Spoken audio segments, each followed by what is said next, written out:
Okay, guys, so tonight is our regular May meeting. We've got, this is the agenda right here. It is 3 pages. This is the agenda documents that we were going to be discussing. This is the hazard mitigation or hazard plan. These are big proposals. And one of the things that I wanted to go over is on the City of Whitney website, you get the entire agenda packet, which includes all this extra information, including minutes. So on last month's minutes, Mr. Wilson spoke and also addressed the standing for the pledge. Mr. Wilson stated that his daughter has been able to recite the pledge since she was 2 years old. There are veterans without limbs that would love to stand and say the pledge, but he can't understand why a healthy person won't. And this is where I want to be very, very clear that saying the pledge is not about whether you are healthy enough to stand or not. It is about a First Amendment expression. If you go to my Facebook page, Councilmember Amy Teal, up here in my featured posts, I have given an accounting for my actions and decisions. So right here, too long didn't read. I may disagree with what you say, but I will defend to the death your right to say it. As someone who respects and encourages the rights of individuals to peacefully participate in the public political arena, I have been exercising my personal right to not recite the Pledge of Allegiance during public meetings. I've long been open about my philosophical stance as a political anarchist, even while serving as a council member. That perspective has been most visible in my voting record, consistently opposing the use of taxpayer funds taken through coercion and voting against levying tax rates. Years ago, I stopped saying the pledge. I typically stand quietly with my hands at my sides. I've grappled with the practice of standing in unison during a pledge ceremony for many years. And the recent executive order from Trump, this was back in September, but the recent executive order from Trump regarding flag burning was the catalyst to act on that conviction, to stop participating at all during the pledge at subsequent meetings. I sat during the school board meeting pledge, but the council meetings are a noticeable shift, especially since we are expected to stand in turn to face the flags. I also recognize that the timing of this particular meeting on 9/11 is likely to make the stance even more unpopular. But current events demand reflection. So this is about free speech. It's about speech that we don't necessarily like. It's about speech that we are not required to say. And we are very fortunate that in the United States of America, we are not required to say the pledge. And after I took this position, a lot of people were very upset. They're still upset. And they're like, everybody already knows you don't have to. However, not that long ago, after this, there was a student at Whitney ISD where a teacher grabbed his arm and forced him to stand for the Pledge of Allegiance. We still have a lot of education to do on the First Amendment. I may disagree with what you say, but I will defend to the death your right to say it. If you are a veteran and you need assistance standing for the pledge, I will be happy to help you. But I am not myself going to be standing for the pledge as part of this ceremony. There's more information here. It is a public post. Anybody is welcome to come respond to it, add your thoughts. I don't delete posts. So that's that for me. Just wanted to get that on the record since it is in the minutes. And now I'm going to set this up because our meeting starts in 8 minutes.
Yeah, for a little while. Yeah, the day before holiday weekend.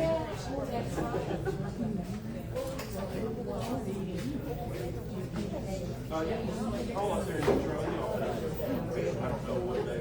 Really? I'll make some apartment.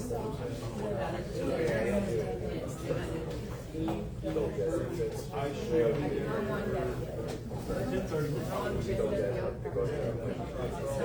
10:30.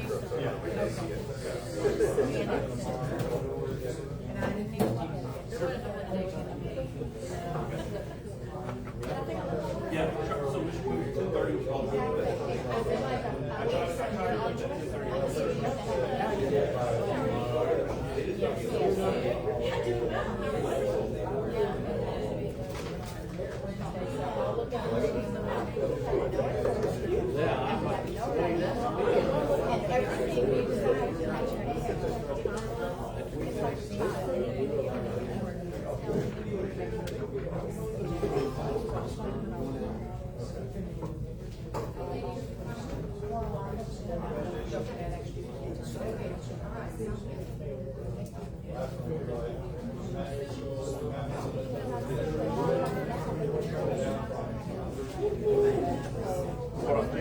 Doing great.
Where is my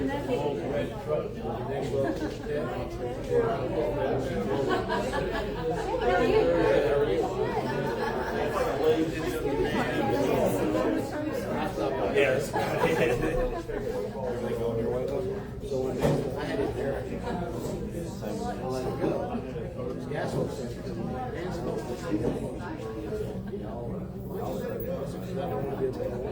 guess what? You're gonna do it again. You got this gas. Exactly.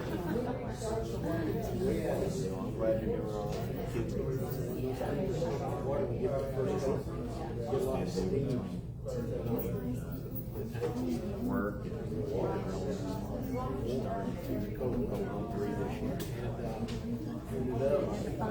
Oh, yeah.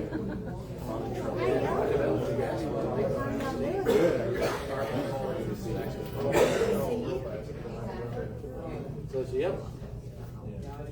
You three captains are going back to technical. Back then, we had 3 stations, 2 units. Captains each shift is the station. That way you had a technical role, and that's what happened to the station. Shift 4. I asked them, well, y'all get any reading? Well, it was just Steve.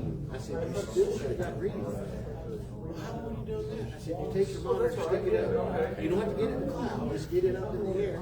Get close, that thing will start going off. Very, we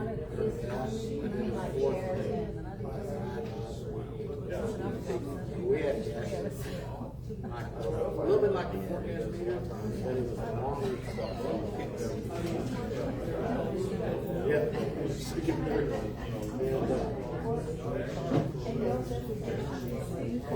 And that's what they bought them just for those wells. We can go in and see that thing starts going. Okay, this is hot. They feel like I need to have. We went to tech school and we went at that tech class and we went with these gas. Because it was real, their class, the shut off, all that.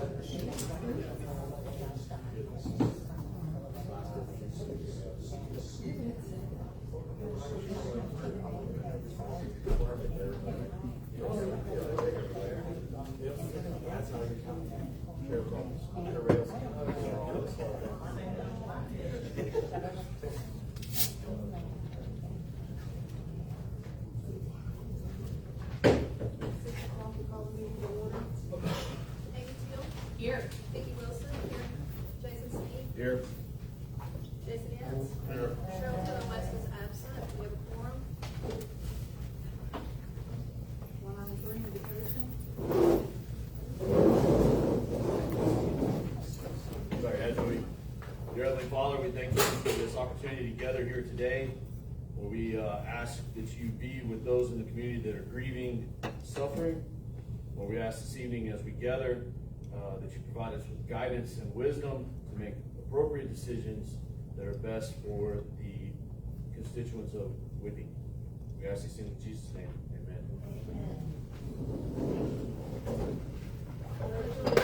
To the flag of the United States of America and to the republic for which it stands, one nation, under God, indivisible, with liberty and justice for all. Honor the Texas flag. I pledge allegiance to thee, Texas, one state, under God, one and indivisible.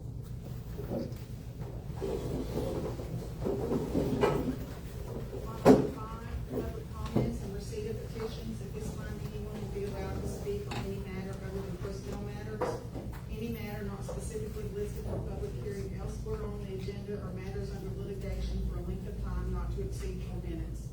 No counsel or discussion or action may take place on a matter until such matter has been placed on an agenda and posted in accordance with law, Texas Government Code 551042 at 6:01. And our first speaker is Rigo. You can take the podium, please. State your name. Yes.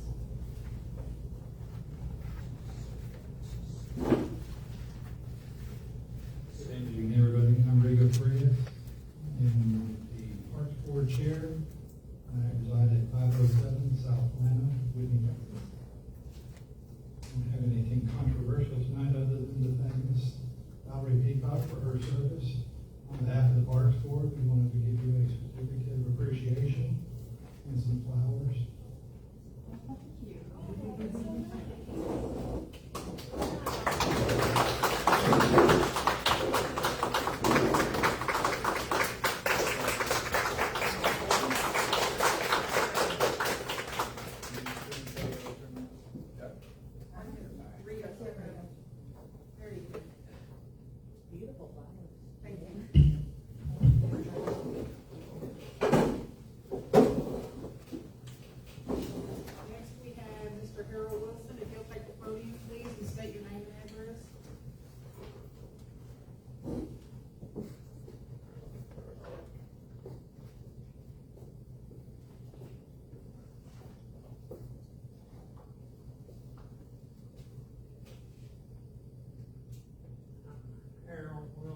And we have Memorial Day coming up this weekend. To honor all those who have gone on before that have fought for our country and made it possible for us to be here tonight. All those who have been injured in wars that we see on television would dearly love to be able to walk around and do like we do, but they can't. We honor them anyway. We honor the flag for which it stands for. And it bothers me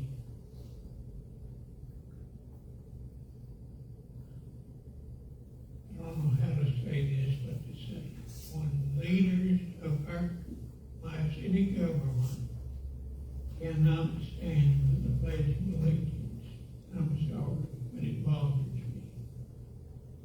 I know in school if you didn't stand for the Pledge of Allegiance, you went probably to the principal's office. And the first time I remember somebody pulling this was when that football star, Pepperdink or whatever, would not stand for the pledge, for the Star Spangled Banner. I know there's nothing written in the law that says you have to stand for it. But for what it means to me, and what Whitney means to me, is a whole lot. And the other thing I would like for y'all to do, because time's flying by, you'll be working on a new budget before long. And I wish there was some way that you could incorporate to buy some equipment to fix our streets like we used to have that went bye-bye. And I'm not saying buy the Cadillac, I'm not saying buy the best, but there's something out there that could be bought that would help improve our streets and make it easier. And that's what I have to say tonight. Thank you. Thank you. Next, Jeannie Coons, if you'll take the podium, please, and state your name and address.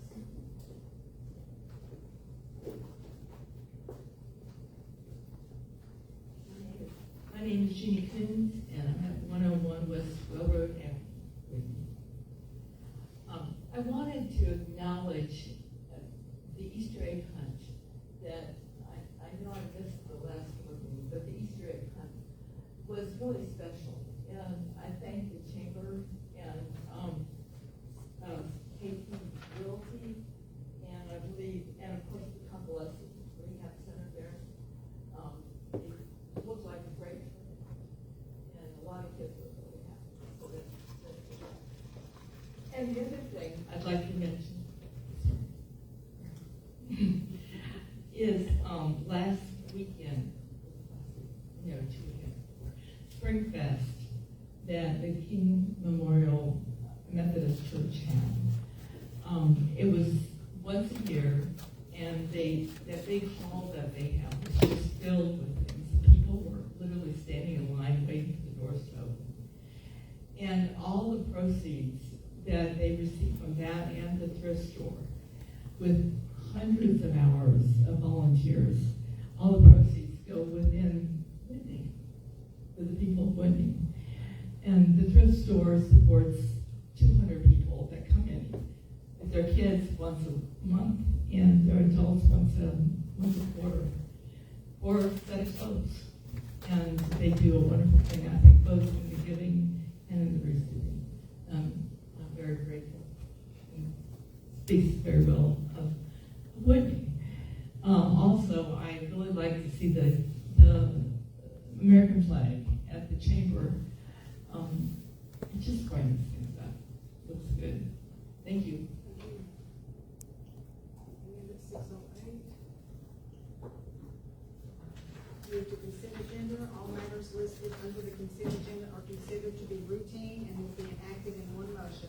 Should a council member desire discussion of any item, that item will be removed from the consent agenda and will be considered separately. Line item 6, act on approving the minutes of the regular meeting on April 16, 2026. Line item 7, act on approving the City of Whitney expense reports and register report for April 2026. Mayor, I'd like to pull item 7. Okay.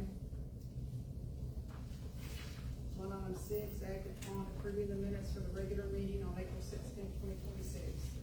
Make a motion that we approve the minutes of the regular meeting on April 16, 2026. I'll second. Got a motion from Vicki Wilson and a second from Amy Teal. Amy Teal? Yes. Vicki Wilson? Yes. Jason Sneed? Yes. Jason Ince? Yes. 4 yeses, motion passes. Line item 7, act on approving the City of Whitney expense reports and register report for April 2026. I would like to offer a bit of a rave here. I am very glad to see in the public packet, not just the expense report and stuff like that, but also there is an audit trail of everything that has been purchased and paid by the city. The only thing in there that really caught my eye was a purchase on 4/21/26, Amazon, 2 mouse for front computers for $392. That seems a bit excessive. There's multiple, Okay. follow, yeah.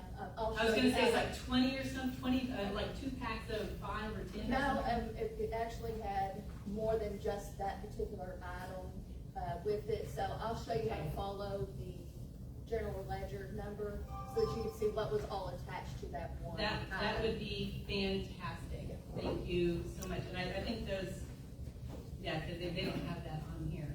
So that is much better. Thank you. And I know that was a question other people were having.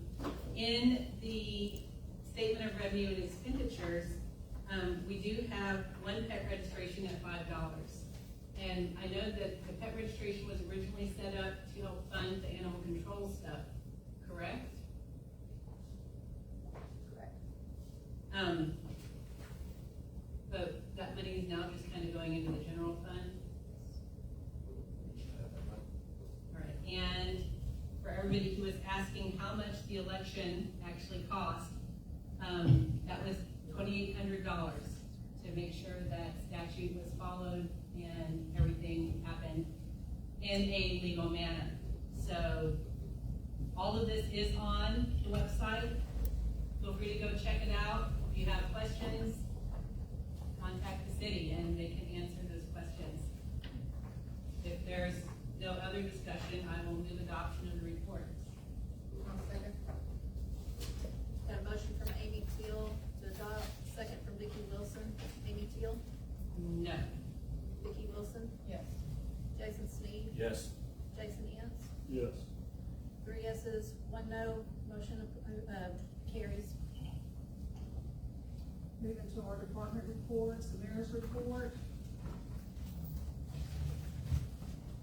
And this plaque is presented to Valerie Peacock in recognition of your outstanding service as a city council member for the City of Whitney, with sincere appreciation for your dedication and service from 2018 to 2026.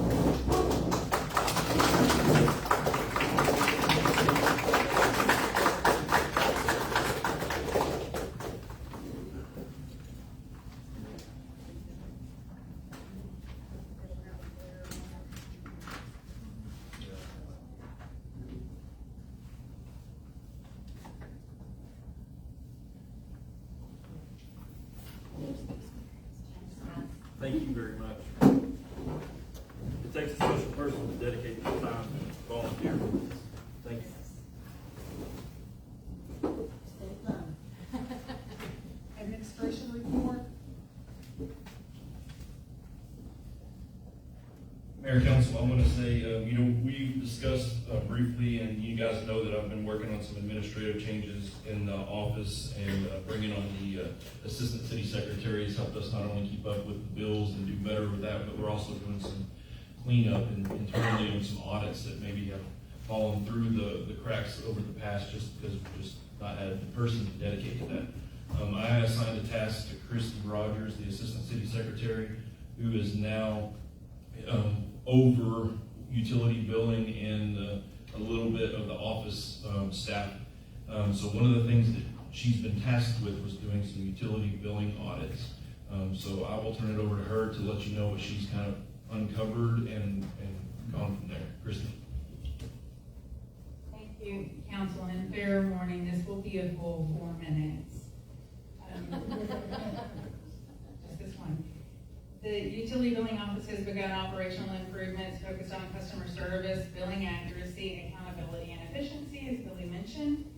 What we've completed so far is we've hired a new utility billing clerk effective May 7th. That gives us some additional daily support, improving the department's ability to assist persons in a timely manner. During the first week of May, we completed an active outreach to all active utility accounts with high balances.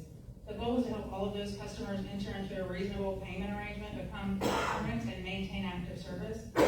As a result, we reached out to 27 individual residential accounts, set up 27 payment arrangements, or renewed and updated existing payment arrangements for a total of $15,726 in outstanding balances, which will be collected over approximately 6 months in addition to their regular monthly billing. This will allow those customers to avoid all service disruption, assuming they keep those payment arrangements while improving the collection of the city revenue.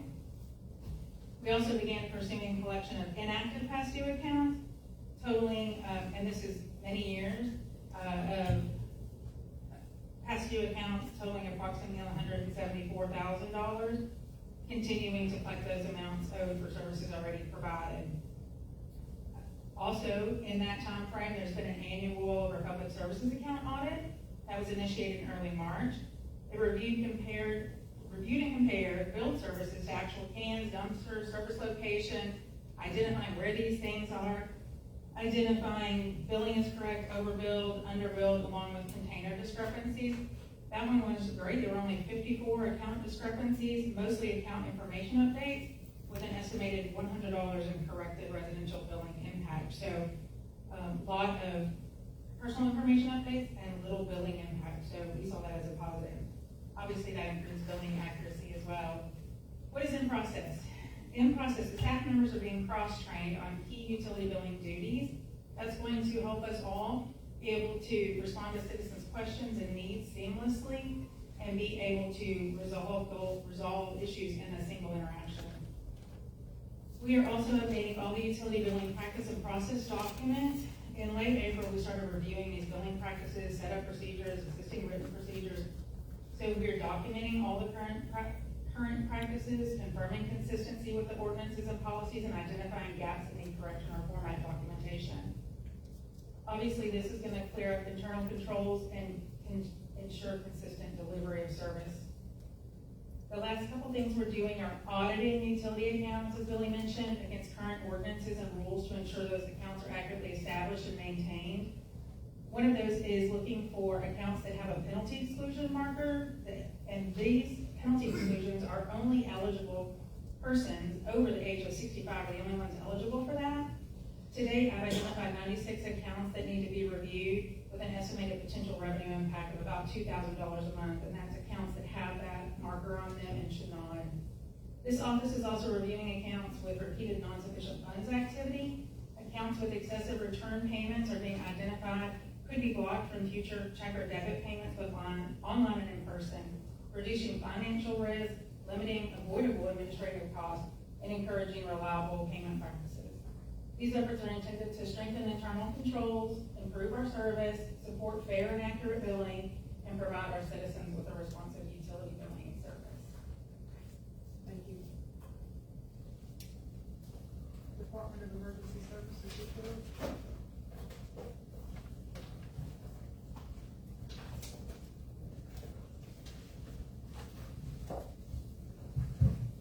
big nominal mayor, council members. I'll keep mine under 4 minutes. All right, so we ran a total, in April, we ran a total of 249 calls. On the EMS side, we ran 69, 67 were in the city, and 2 were in the county, which they be careful of. Our average response time in the city was 4.9. That's from the time we received the call to the time we made on scene. Our average response time out in the county was 11 minutes. On the fire side, we ran 137 calls. There were 5 fire calls in the city and 19 fire calls out in the county. We also ran 62 first responder calls in the city and 53 first responder calls in the county. We did do 1 CO for the pit stop number 2, and we did a couple of fire inspections, including the end zone, getting them ready for what they're planning on doing. Thank you. Thank you. Police Department report and code compliance, Chief? Good evening, Mayor, Council. April, Whitney Police Department responded to a total of 256 calls for service, resulting in 6 arrests. We also conducted 78 traffic stops, resulting in 106 citations and warnings. On the animal control code enforcement side, we had a total of 5 calls for service, animal control, and then for code enforcement, we had 3 calls for service called in. Thank you. Thank you. Public Works, please. Good evening, Mayor and Council. First month of April, we had 6 water leaks. I'll jump right down here. Equipment status. Heard fuel switches, couple parts on mowers.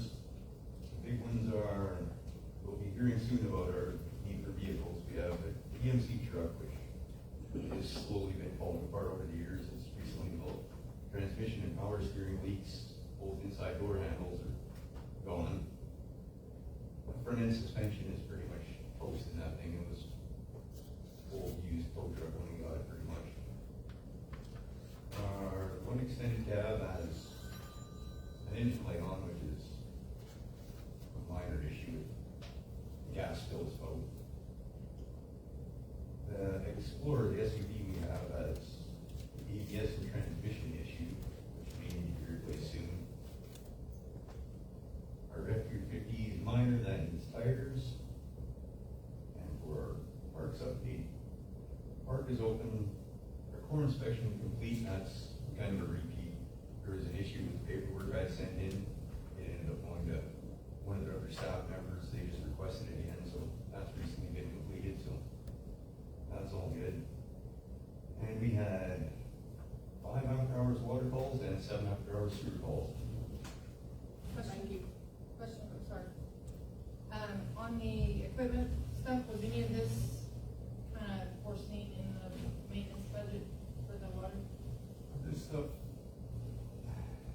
we've accounted most of that in there, trying to cover as much as we can, you know, to keep costs down. But things like that GMC is just more than it's almost due. Okay, thank you. Thank you. Library report?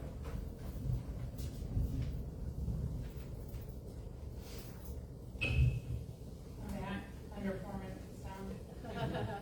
April Whitney Library report. New library cards issued 25, 1,097 individuals served, 139 of those used our computers.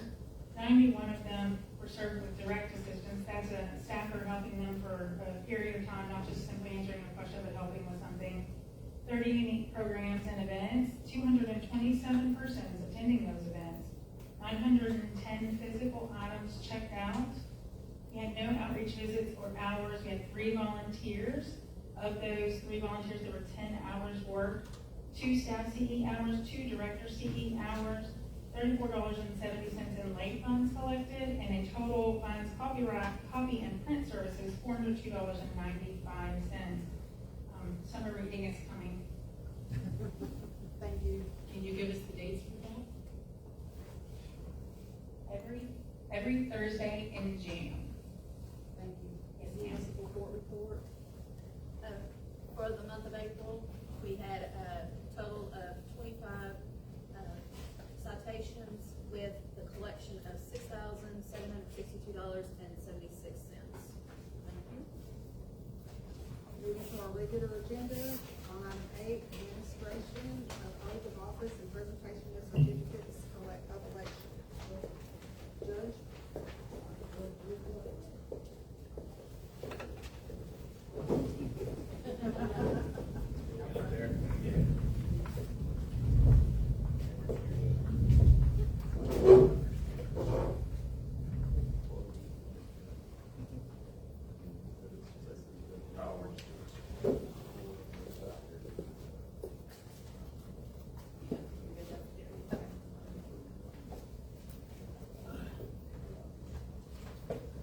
Councilmember Sneed, on behalf of the city of Whitney, we'd like to present you with your certificate of office to signify your election. Congratulations.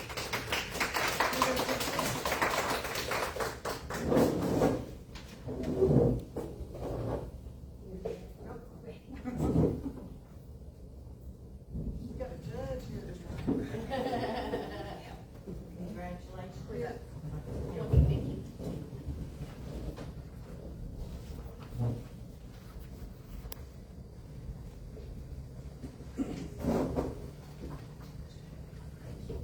On behalf of the city of Whitney, we'd like to present you with a certificate which signify your membership with the Whitney City Council. Congratulations. Thank you.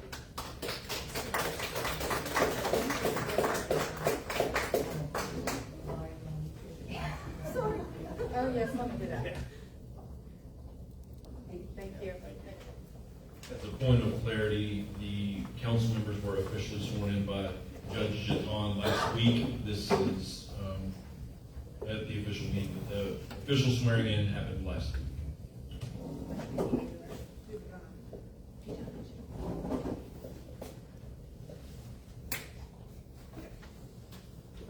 item 9, deliberate and act on appointing mayor pro tem.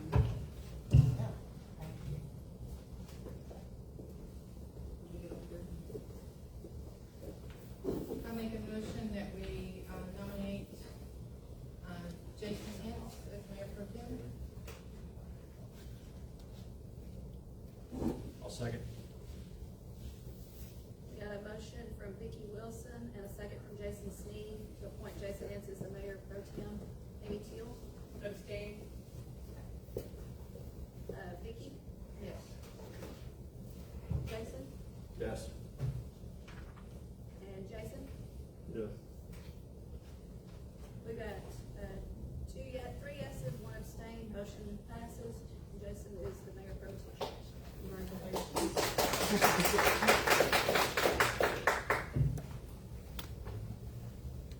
On item 10, deliberate and act on appointing deputy mayor pro tem. I make a motion, we, put Vicky as, deputy mayor pro tem.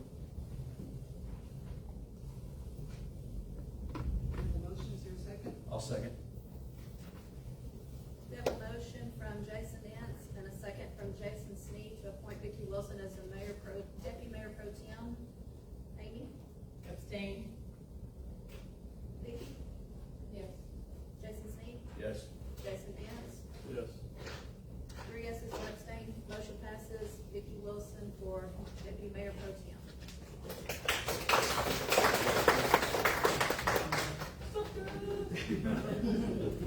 On item 11, deliberate and act on received requests for proposals, RFPs, Cadence Bank and First Security State Bank for depository services, and authorize the mayor to enter any and all agreements necessary to effectuate the same.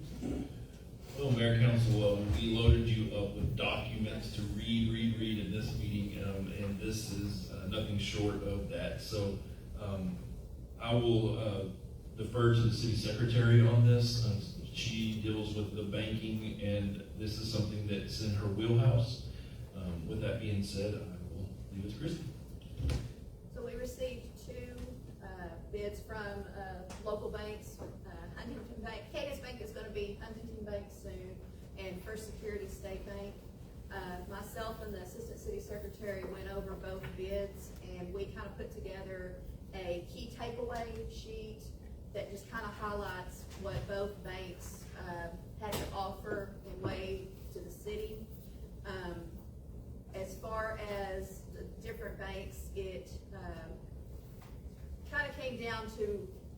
more, who had the better, I guess, how you wanna put it, Online footprint, online footprint, yes. accessibility. Yes. Being accessible to the internet is very important to our job, especially when you're trying to conduct payroll, and you have to do it by direct deposit. We look to that, and we look for the support when you do have an issue with the bank, how easy it is to get a hold of somebody for that support. Obviously, when you break it down, the key takeaways that we got from this is that as far as local relationship, First Security State Bank has that local relationship still with the individuals.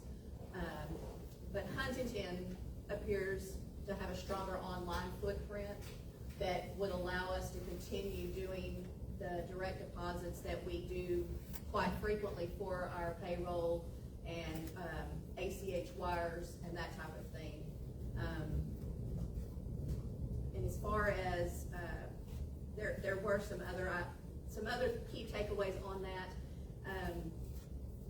First Security State Bank did not have the ACH origination, which allows us to keep moving forward. It would actually be pushing us back, and we would have to do paper checks, and we can't go backwards in this society anymore. We've got to move forward.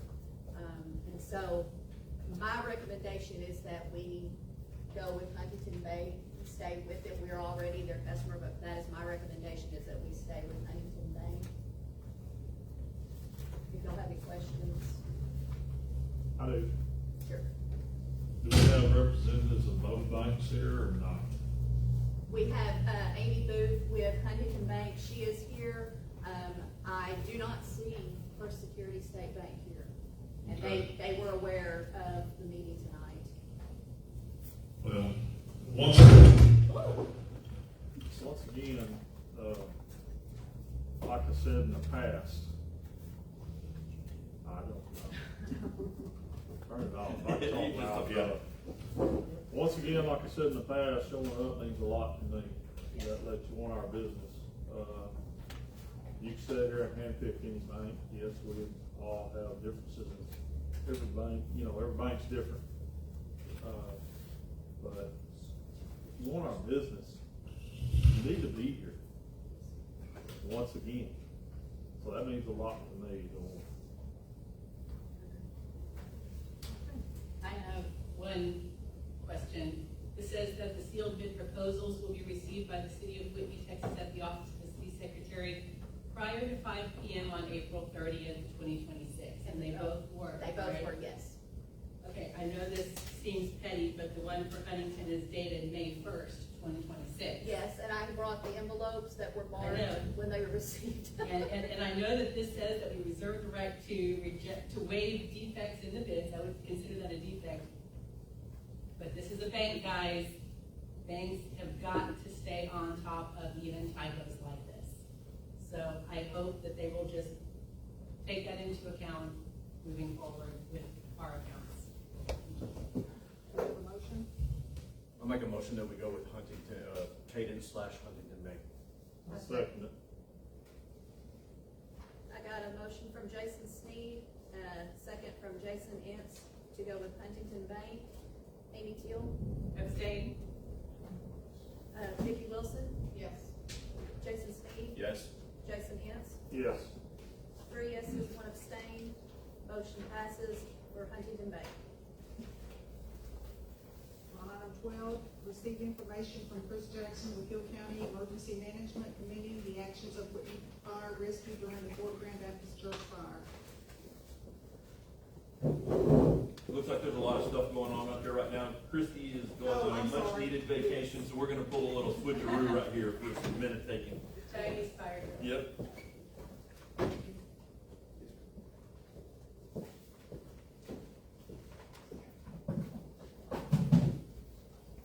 Try to do this correctly.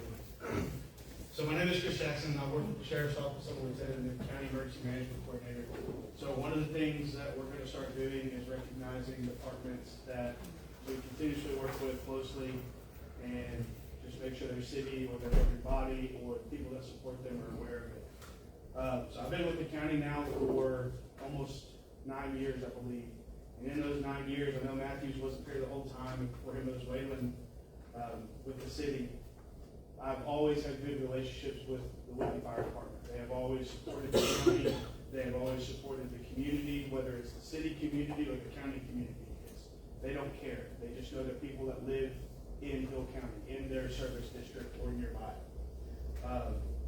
One of the things that I'll point out, so this commendation that I'm about to read is for the whole department as a whole, for all of their things that they do, not just the Fort Grand Baptist Church fire.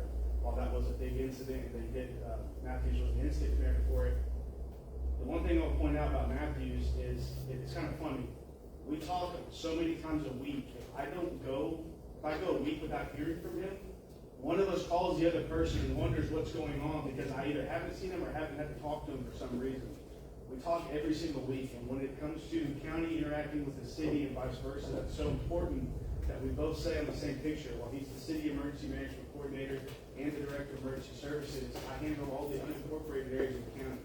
So I can't commend him enough for that. So what I gave the mayor is exactly what I'm about to read.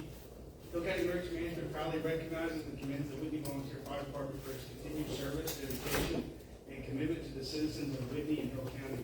The members of the Whitney Volunteer Fire Department continue to demonstrate professionalism, leadership, and selfless service during times of emergency.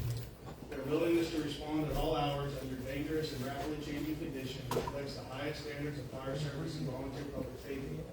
The Whitney Volunteer Fire Department continues to step up, whether called upon not only during emergency incidents, but also through their participation in functions, events, and requests that support the community and Hill County's public safety efforts. Their continued service, reliability, and willingness to assist are invaluable to Whitney, Hill County, and the surrounding emergency response community. 2 incidents as of recently this year are examples of their dedication. On May 11th, Whitney Volunteer Fire Department responded to a house fire on State Highway 22 that was joined by numerous other fire departments. I'm not going to read them all out. During that incident, Fire Chief Wayland Price served as the incident commander, providing leadership and coordination during a significant multi-agency response. On March 31st, Whitney Volunteer Fire Department also responded to the Fort Grand Baptist Church fire alongside numerous other fire departments from not just our county, surrounding counties. During that incident, Director Robert Matthews served as the incident commander, and his leadership and coordination through another challenging, significant, and multi-agency response. While this commendation is presented to the entire Whitney Volunteer Fire Department, special recognition is given to Director Robert Matthews and Fire Chief Wayland Price for their leadership, dedication, and continued service to their department, their community, and Hill County. Through their commitment, strengthens not only Whitney Volunteer Fire Department, but the entire response network in Hill County. Last page. On behalf of Hill County Emergency Management, I extend my sincere appreciation to the men and women of the Whitney Volunteer Fire Department for their service, sacrifice, and continued dedication and protection of life and property. While I want to say is this is directed towards the Volunteer Fire Department, all of them are great, but this one takes special recognition. I have 2 other copies to give to the city. The one that's the original, but these I hope will go into Director Matthews' personnel file. I'm not sure if Wayland has one with the city or not for them as well. Absolutely, thank you.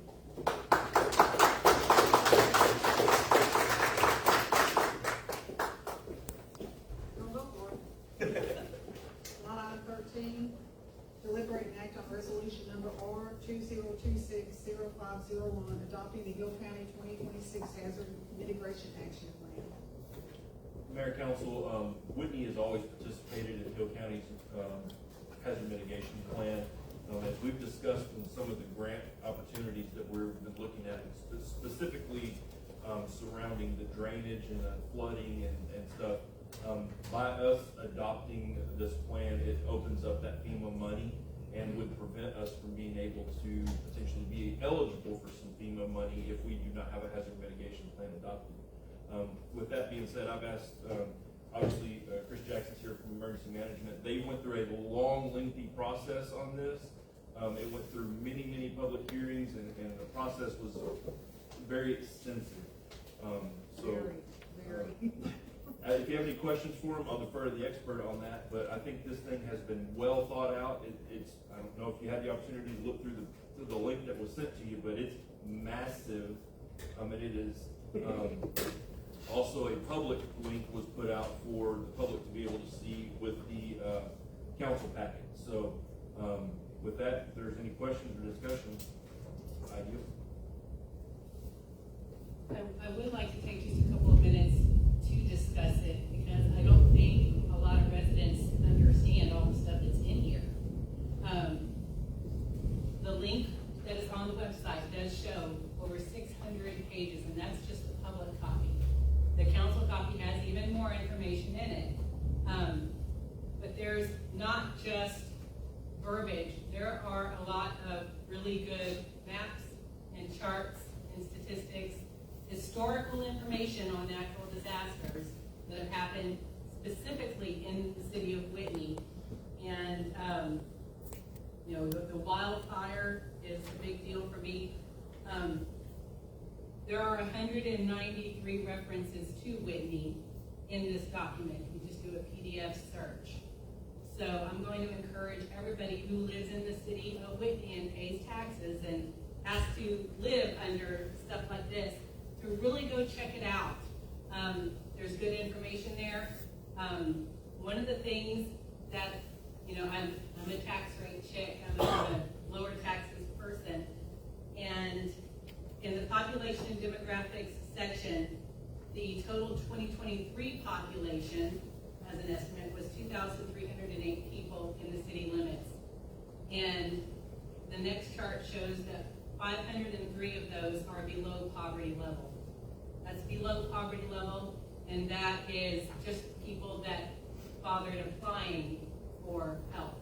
That doesn't count people who did not apply, and it doesn't count the United Way Atlas demographic of people who are just above, can't qualify, and so they take a bigger hit having to pay for stuff that those bond assistants don't get. That's 21% of our population below the poverty level. The drought section is another big one for me. Water is already a big deal across Texas. So I would encourage you all to see how that is handled at the city level and at the county level. Extreme heat, we're coming up on extreme heat. And we can see on here, I mean, this map is all red. We know this is coming, but the statistics and the expectations are that it will get worse each year, especially with urban heat domes, I believe. So I would encourage everybody to think ahead. We'll maybe work with some of the churches, have some generators for air conditioning. If power goes out at all and people need assistance, it might take time to get government assistance for stuff like that. So watch out for your neighbors. The flood part, we don't have too much on the map as far as flooding, but in the places where it does flood, it's significant. It blocks roads. So keep an eye out on stuff like that. I was a little bit surprised that in the section that is Appendix F for capability assessment, this is stuff that the public cannot see, but there are a lot of blank spots for the city of Whitney as far as adaptation plans and protection plans go. And I would really like to see that filled up with more exits. So. Okay, do we have a motion to accept? I make a motion to accept resolution R 2026-05-0. Is there a second? I'll second. I have a motion from Vicki Wilson, a second from Jason Sneed. Amy Teal? Abstain. Vicki Wilson? Yes. Jason Sneed? Yes. Jason Ince? Yes. Motion passes. On item 14, deliberate and act on a request from the park board to discuss the proposed Cato building layout and use. Mayor, this was, there's some specific questions in there that were brought up at the park board. We have the park board president, if you wouldn't mind speaking to those and kind of questions that you had. and maybe the council will answer those for you. Mr. Rigo, Park Board Chair. Item 10, discuss proposed Cato building layout. Assemblyman Charles Boyer was questioned on our meeting. And I think we came up with 3 bullets that we wanted to push forward for the city council to help us in answer to. The first one was, can the Cato building be legally rented out? If the decision came to renting the building out, can it legally be rented out? Then the second bullet was, does the building have to be abated before selling the building? If we're going to propose recommending selling the building, we need to know if it has to be abated. Don't know 100% if we decided that it had to or not, but we do need to know if that does need to be abated. And then the third bullet that we came up with is, if the Cato building is sold, where does the money go to? Does it go back to the city or does it go to the parks board? And those were the 3 questions that we needed answers from the city council, so we can try to get a better decision and recommend what to do with that building.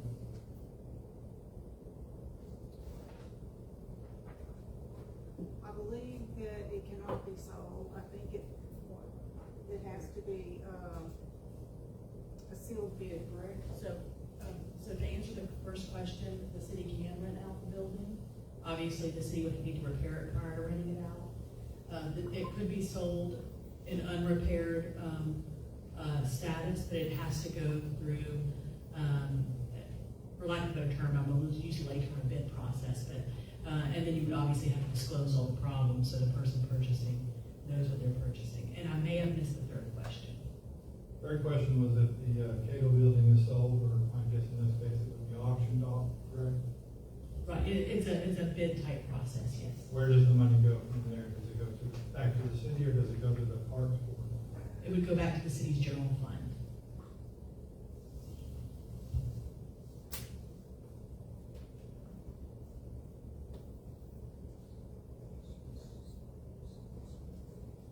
Okay.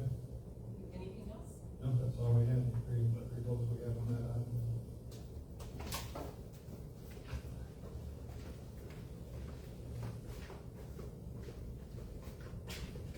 Andy Nag from the Parks Board.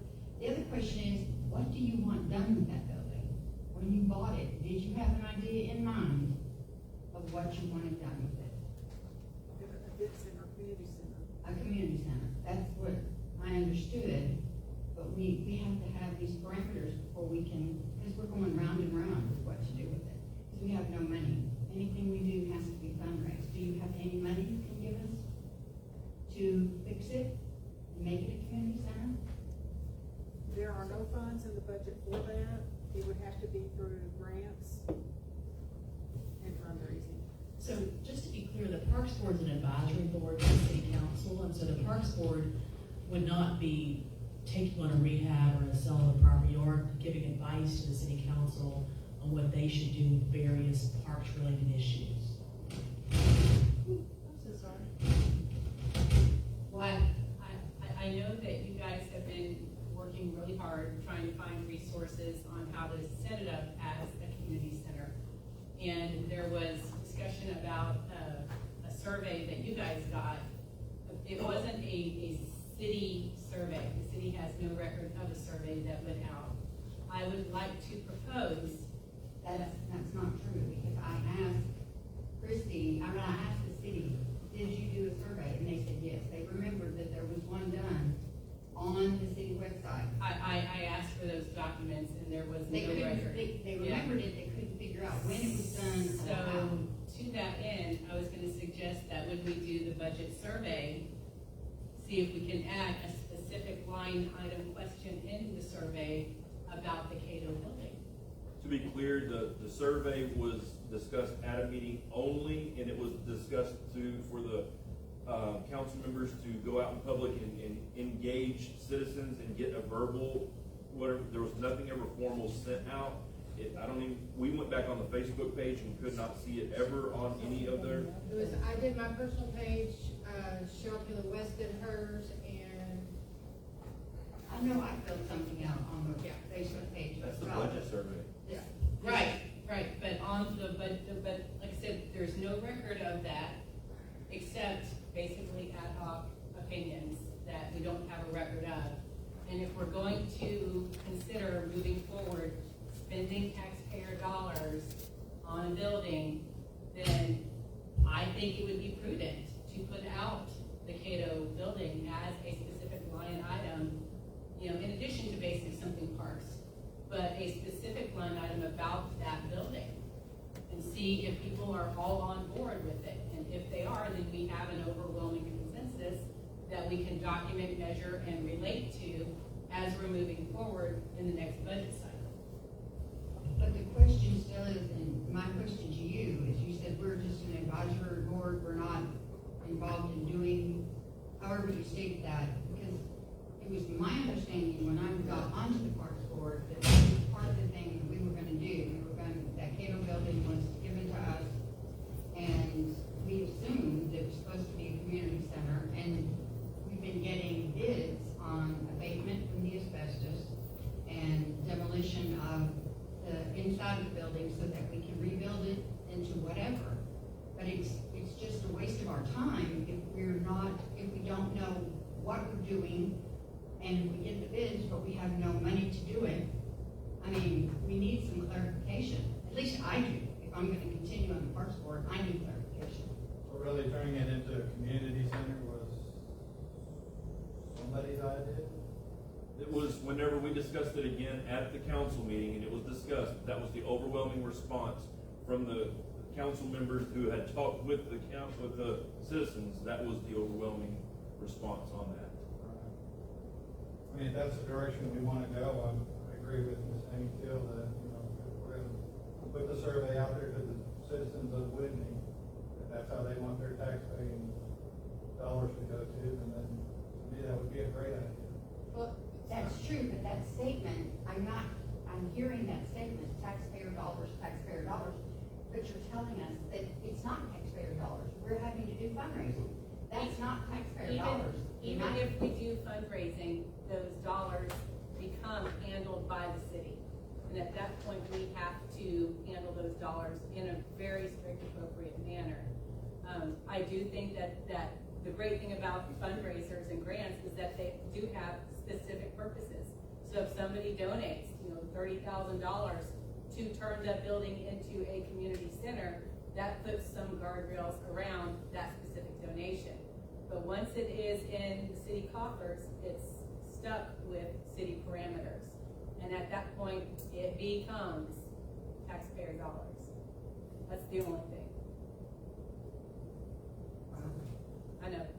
That's not, I mean, to me, I'm not a county person, but if somebody gives a donation, that's really not taxpayer dollars. That's a donation for a specific cause. Can you explain that?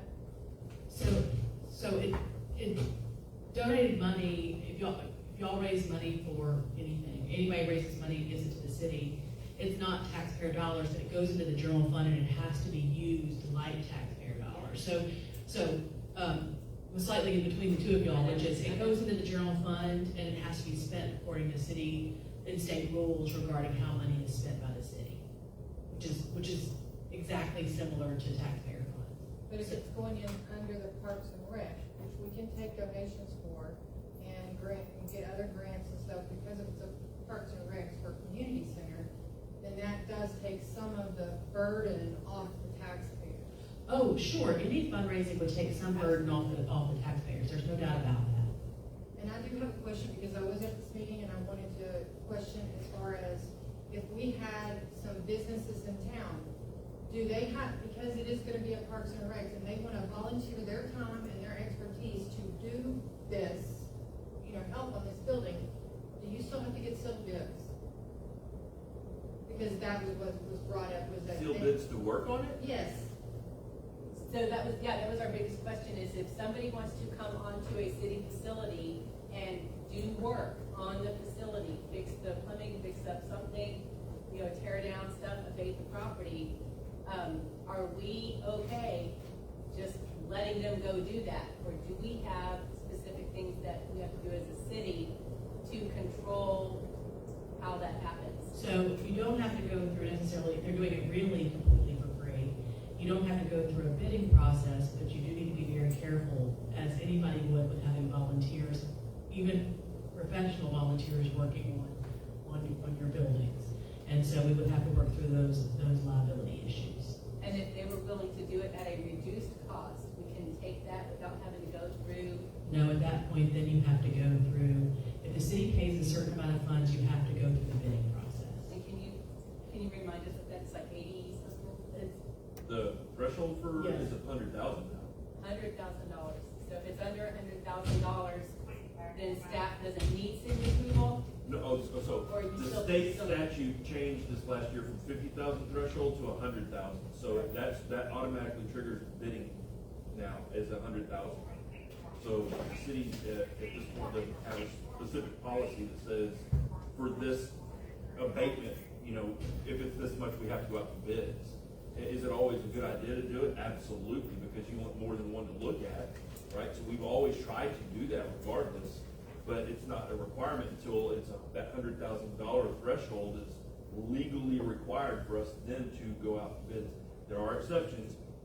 If the company's registered with cooperative purchasing, like Buy Board, or a member of HGAC, you know, these things, if they're a member of that automatically circumvents the bidding requirement.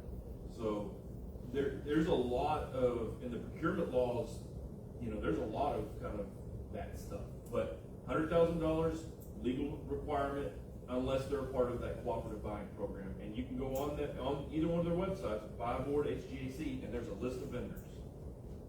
So if somebody if Younger Construction wanted to come in and completely abate it, but they were gonna charge $60,000, and the Parks Board was able to find somebody willing to donate that amount of money to the city, then the city could vote to spend that money to Younger Construction to do that work. Yeah, and I think that's where the hiccup is when we're talking about not giving money. There's no money because you guys control the purse. Right, right. So if this park board comes to you with a project and says it's gonna cost this much money, it's this panel that decides where that money comes from and how it gets spent. So I think that's where the confusion is about. There's no money. There will never be money. It's money with the purse. It's here. We just don't have anything budgeted for this project right now. Right, so right now I have two estimates, and one is 50-something thousand, and one is 70-something, 75,000. So since it's under 100, we can pick one of those and raise the money and then tell that person, go to work, after we get it approved through you guys. So everything, you are an advisory board, and certainly y'all going to get estimates is informing you about what's going on, but every act, including engaging a contractor, will have to come to the city council. And so y'all certainly can make a recommendation. Billy, as the city administrator, may want to go out for a bid process, but it'll all have to come here before anything happens. So what, if they wanna do like fundraisers, can they do it without us or our approval, or does it still be, they have to come to us for that? So I'm looking at the Parks Board ordinance. I mean, obviously, any individual can fundraise for the city. They can fundraise for the city. And whether we accept those gifts is a council decision, but anybody can do it, whether they're on a Parks Board or just individually. And then the city makes a decision about whether they want to accept those gifts. But I'm looking at the Parks Board ordinance really quickly. And I'll read the powers. Act in an advisory capacity of the city council on all matters pertaining to parks. Acquaint itself with and make a continuous study and review of the complete park services of the city. Advise the city council from time to time as to the present and future maintenance, operation, planning, acquisition, development, enlargement, and use policies of the city park services. Make any other recommendations to the city council regarding park matters that it considers advisable, and make through its chair both oral and written reports semi-annually to the city council concerning its activities during the past 6 months. Those are the duties that y'all set up for the Parks Board. I like to hear something that she said that kind of caught my ears. Sandy, I like to ask you some questions to something you just said that I'm interested in hearing more of. You said you had $50,000 bid and a $75,000 bid. How detailed is that on that building? Is that 100% or is that, what are those? The first Please bid, let us know what you're, the first bid that I got, estimate that I got, I called the gentleman who came out, and he actually spoke at one of our park board meetings. And he gave me an estimate, I have them with me, $27,000 to remove the asbestos from both buildings. And y'all are aware what we're talking about, both the mustard seed and the one next door. right, And it was $27,000 to remove the asbestos, and then another $50,000 to remove everything, to, prepare it to, oh, thank you so much. Got it. Yes, to gut it. It was $27,300 to evade it, and then $52,000 to, I say demolish, but I just mean strip it, ready to right, redo got it out. Right, so the total of those two is $79,000. And then I contacted a local contractor because I had met Greg Younger, previously getting a roof estimate. And he's been in Whitney forever and has a loyalty to Whitney. And so I asked him, what can you do for us that's maybe some pro bono or a better bid than I had? And he gave me a total bid of $57,000 for both the asbestos removal and the removal of everything on both structures. So that's not really going back nothing new then, not yet. No, that's not doing That's anything. that's And just then, gutting it off. no, and then we, the community center is what I always from the very beginning thought that the city wanted. So then we discussed the fact of a closed-in community center, and there was concern about the maintenance because we don't have a budget, and the city would have to put some in their budget for maintenance. So then we talked about an open-air community center, which would be, a place with ceiling fans, a bathroom, and picnic tables, benches, so that people that are shopping can come in and sit. Farmers market could go in there. People could have birthday parties. I mean, it would be an event center, a community center for the community to use. And that would be very low maintenance. And we even talked about doing that for the mustard seed building. And then the other building, since it's going to be prepared to do something with, that city could rent it out. That's why we want to know if we could rent it. And the money from renting it could maintain the community center. So But obviously, a closed community center is going to cost a lot more to build than an open air community center. But the only thing about the open air that I was thinking about after y'all's meeting was, it is gonna be kind of like the park. People can just come and go, and Yes. that means they can tear up the bathrooms, and Right. they can, do, unfortunately, damage to things that, vandalism. And we don't have a big presence down, as Well, far as. and if our budget is gonna be more this year with new businesses coming to town, then possibly when you do your budget in August, you can put something in there to accommodate, to do it. And the fundraising, I'm thinking more, I was talking to Charles and Terry about that, and they seem to think that we could get donations from people. They even offered to start it at $500 or $1,000. That we could just go to the different businesses and people in town and churches and get donations. To get at least the initial $57,000 to get it to where we can figure out what to do with it from there. I mean, the other option is to just sell it as is, and then, again, whoever buys it, you can't put restrictions on whoever buys it, what they're gonna do with it. I can't assume you could, but. You can. You can. But I mean, it's our downtown. I mean, our downtown's, what's not being revitalized, people are using it as storage and, it's just sitting there. And we need businesses and we need activity. Because people come and they're camping and they come downtown and they wanna walk around and shop and eat. And if we don't have businesses or things for them to see and do, they're gonna go away. Well, So, what I see around in all the other small towns, you got little things that they create that makes it better for the community. And I think y'all got some good ideas going, along with the other people in the town that has spoken up. I understand money's always an issue, but I'm on board with what y'all are trying to do. Y'all are trying to better our community.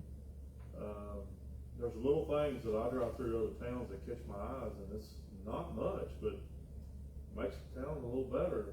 You got the like over in Hillsborough, they got the little buildings where they burned down at one time, and they made a little park area, and they got food trucks and stuff, and people come there and they do different stuff, and you know, it helps the community.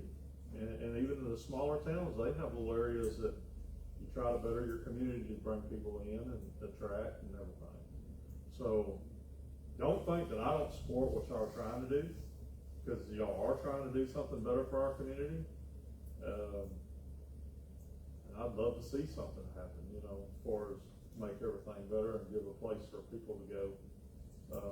But now finding the money and everything, I understand that's the problem. That's gonna take a lot of work. Hopefully people will donate and we can figure that out. So I guess our next step as a Parks Board is to present these estimates to you with our suggestion that it become a community center, and then you have to approve it, and once you approve it, then we can start fundraising. I don't see any way to start I have a fundraising. fundraise now, right? I was gonna ask, they could basically start like a Friends of the Library group, and just start, sorry, Friends of the Parks, you know, Friends of the Parks Board group, and, that would give you kind of a structure to follow, and get the donations. Because we need to do something, because the weather we've been having, the building was already in bad shape, but every day, every week, every month that goes by, it gets worse and worse and worse. And Gravity and weather are not very forgiving on old structures. yeah, so we really need to move forward, and I feel like ever since the park board started, we've just been spinning our wheels with this. Well, if you have our permission to go ahead and start fundraising. Well, I was gonna say, just for clarity, would it be easier for the council if they raise money first and then present it to the council at the same time that they request spending the money? I think if they raise money for something, that's what it needs to be spent on, and bring to the council. But, I think something else that people are thinking and everything, and I wanna clarify that I don't think it's out there, is that you think the council is against spending money or doing something. It's not that. It's called, you know, and since I've been on the council, I found out how a lot of things work that I did not know how it works. But you have a budget, and I mean, even though every single one of us, yeah, we're right there, but it wasn't, some of this, as far as the city money, was not in the budget, so we would definitely have to put it in the budget to get the money to do something, if that makes sense. Right. So as far as asking for money tonight, since it wasn't in the budget, it's hard to say yay or nay, because we didn't allow it in our budget. But as far as going out and doing what Amy says, I support what she's saying 100%. If we can raise the money and then bring it to the council, and this is what we raise that money for, then you got the money there, you don't have to wait on the budget. Move forward and get it done. Is there a possibility that y'all could match any funding rates?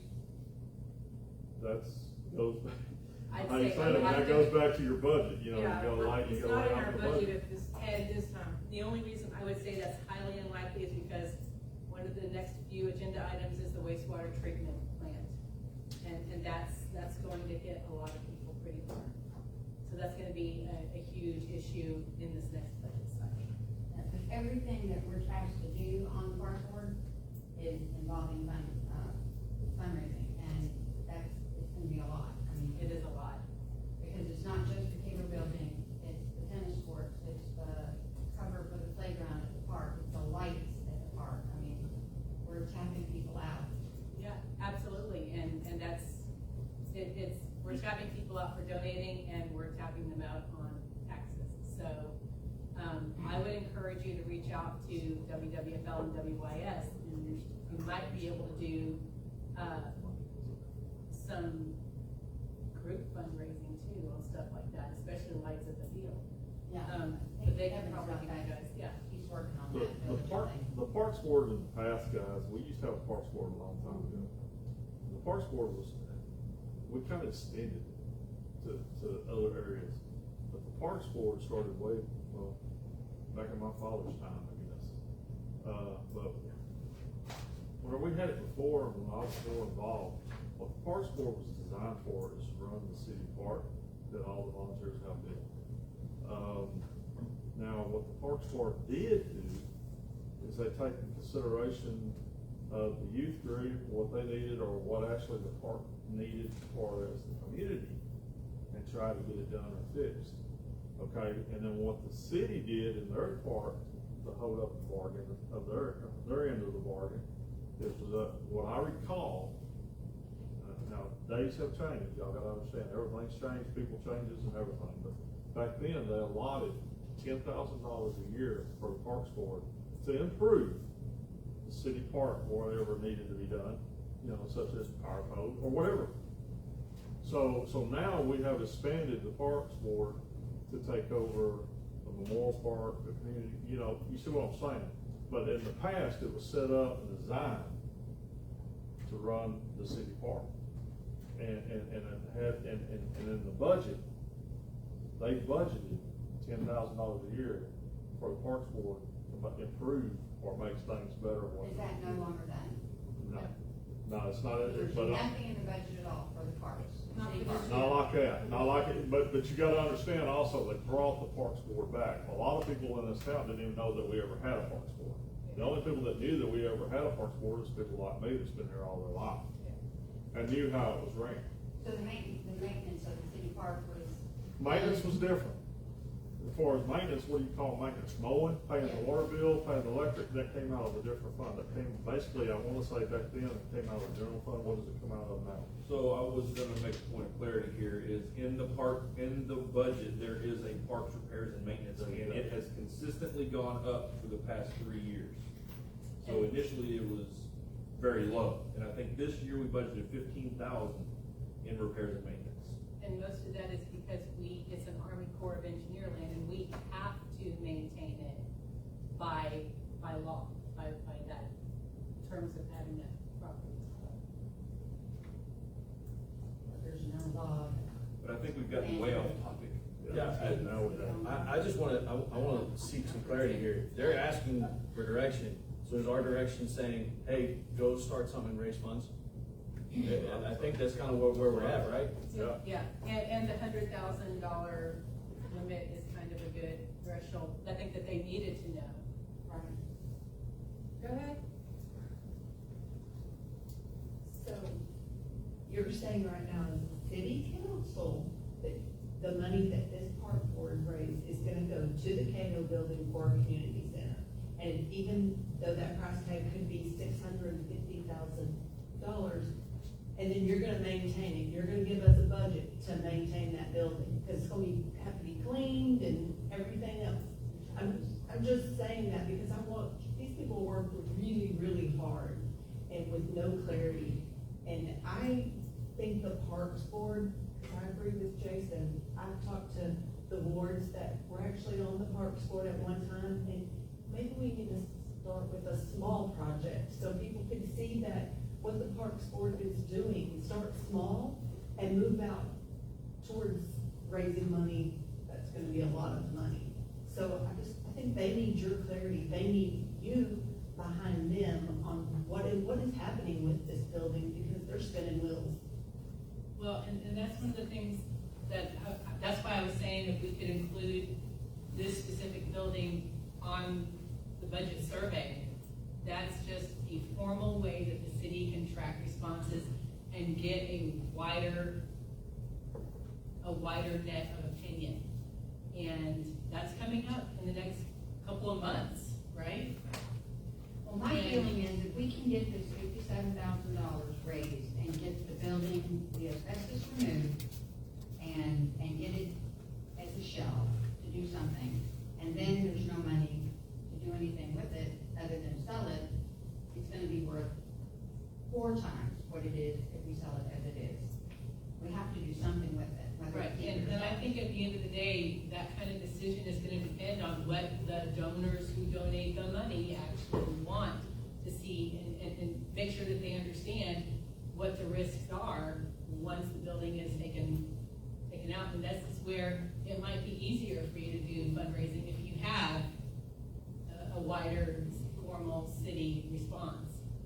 One of the things they talk about when you look into a, city vision plan is, if it's done right, a city vision plan is done right with enough people behind it, then it can survive multiple administrations, multiple parks boards, because you've done a lot of research on it from a wide variety of folks. And this could also be a catalyst that could get more than 26 budget surveys returned. And it's like, you know, Hillsborough and a lot of, like Heiko, they have those opportunities, but they're also paying a lot for Main Street, and they have an EDC. And somebody had mentioned doing an EDC that could go to Parks Board.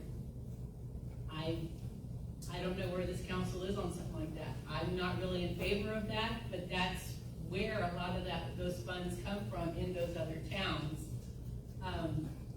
But I'm a big fan of fundraising, and if you guys can pull it off, then, you know, I did not vote to keep that building. I still don't think that it should be something that the city takes on.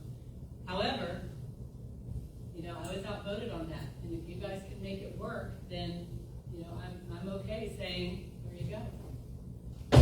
Okay, so we talked about it, and, what's the pleasure of the council?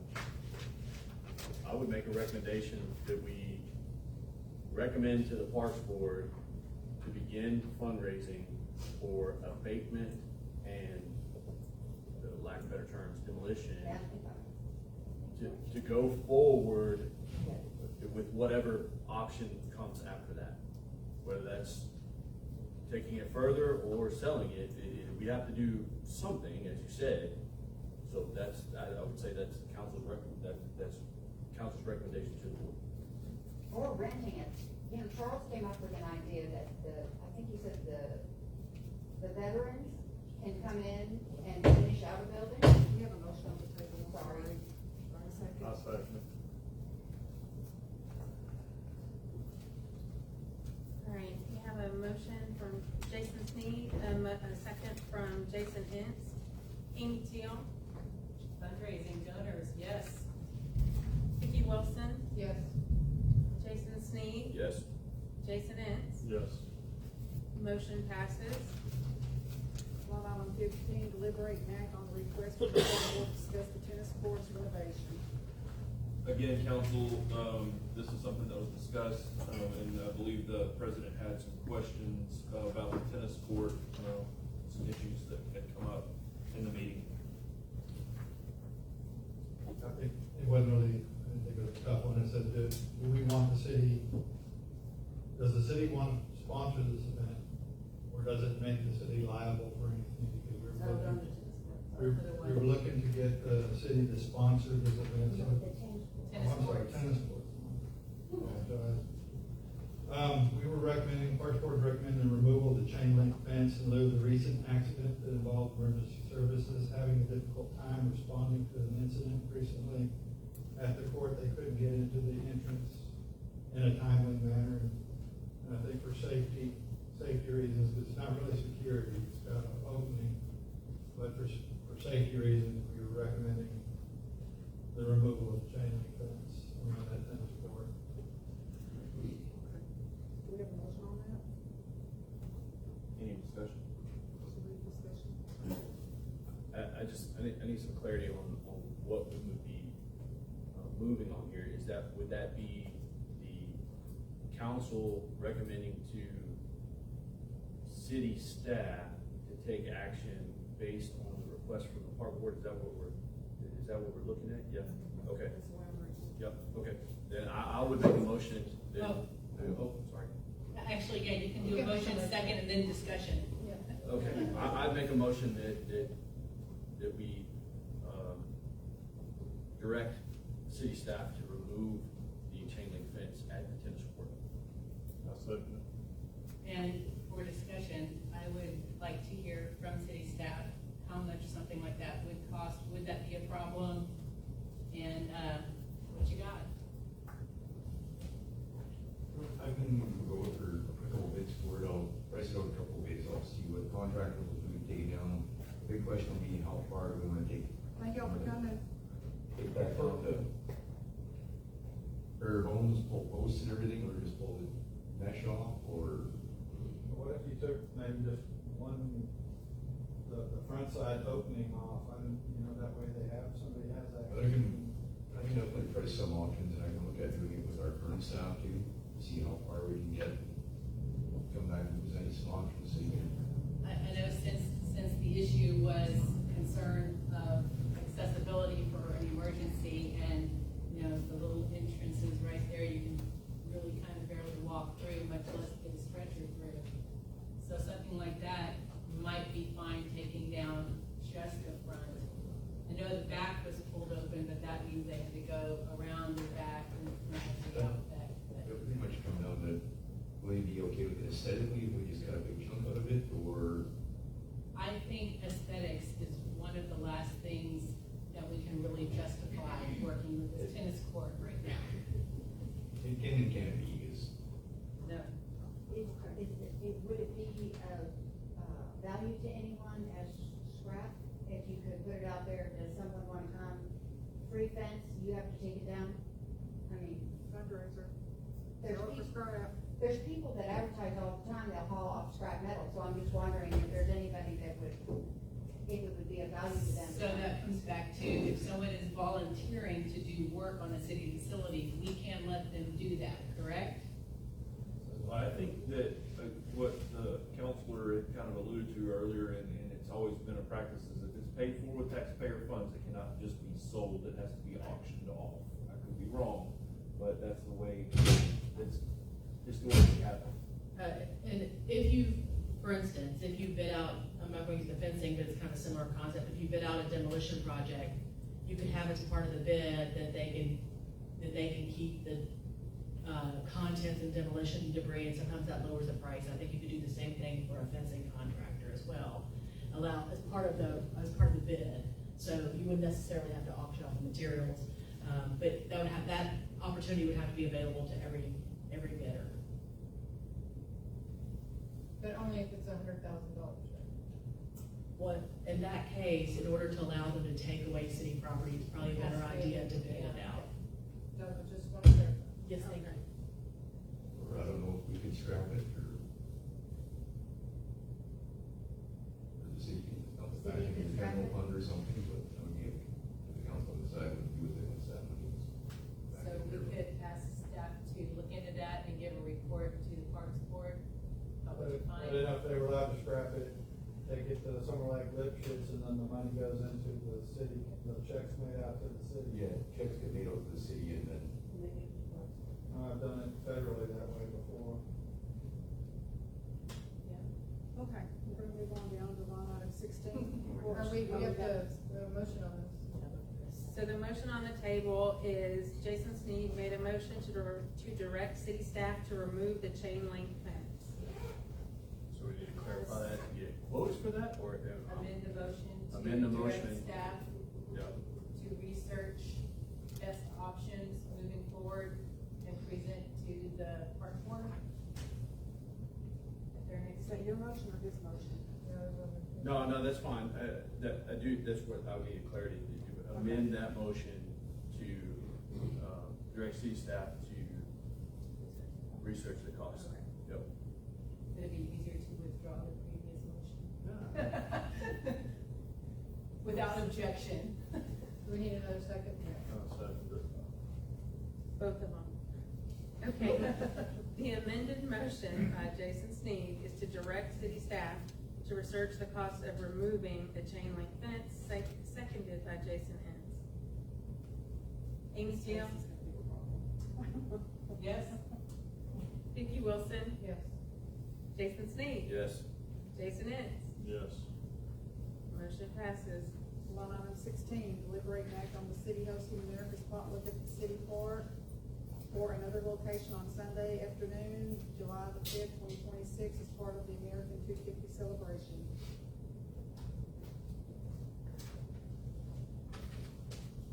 Sorry, should be in line on this one. All right, we came down to, does the city want to sponsor this event, or does it make it liable for the city on anything? Sponsoring this event would also allow advertisement on the city's Facebook page and allow a greater range of advertisement. And just because this is a community deal, and I mean, I will do it myself, but it's an America 250 nationwide event, and it would be great if it was just the city that was kind of taking the lead on setting it up, and, you know, there's not really a lot to set up, because it's supposed to be a potluck. I have a question in regards to this, in regards to my community cleanup day, which was a liability for the city. Would that be a liability to the city if we were to sponsor something like what they're requesting? Anytime you do an event, you create liability, and so it's just a risk-benefit analysis. And with So- I know with the cleanup, the biggest question was using city tools and stuff like that. Right, and a lot of times for cleanup days, I don't know if Whitney did this, for cleanup days, you have the participants sign waivers, but a cleanup day is a little bit of a different sort of event than a potluck, but that's how you mitigate that liability. So, you know, cities have community events, parades, you know, outdoor concerts, and that's just a decision the city makes. Because obviously somebody could slip and fall, somebody could, we also have immunities that protect the city, but certainly, having an event, you know, always creates the possibility of liability. Is there a waiver form for, we're not responsible if you are allergic to something in this food, or? Well, I mean, I guess you could, I don't know how practical that is for a potluck, but certainly, I mean, you know, I can come up with a waiver for almost anything, but whether or not y'all even decide to use a waiver, you know, that's up to y'all. My question is exactly what are we gonna sponsor? Or what are we gonna host? Are we talking about written tables and chairs, tents? What are we talking about? I would think tables and chairs if that, and whoever wants to bring canopies. I know Jason had mentioned that they've got some canopies too. But, you know, and I kind of keep going back to the 4th of July event. You know, it wasn't a lot, but I still think that trying to do some city-sponsored events out at the park is just a good community effort. And, you know, it's like I said, I can do it, you know, the Lions Club can host it, but when it's supposed to be a larger community event, it just seems to be it should come from the city. And if the city does it on their Facebook page, then like she said, it got a bigger audience that we can reach out to. Does it have to be a potluck? Can you just have people? It doesn't have to be a potluck if you really don't want it, but. I'm just I mean- OCD about eating food and what Right. I know 501c is exempt from event permits, but. Do we have tables and chairs? Is there a is it budgeted? I mean, So we do have the community, I have to look at the specific, downtown events, I think, line item, which, community something fund that's in the budget. I'd have to remember which exactly it's called. I wouldn't, Yeah. I wouldn't even recommend renting anything. I would just tell people, bring your tables and chairs and come on down. No, that, I think that was the question, right? Yeah. From Yeah. The mayor was trying to ask. Yeah. So when we did the watermelon and things like that, we rented those chairs in that Right. large, tent. So I think that's what, to ask the question. Well, yeah, I would keep it even lower key than that and just invite people, invite storytellers, invite, you know, the people that know the community.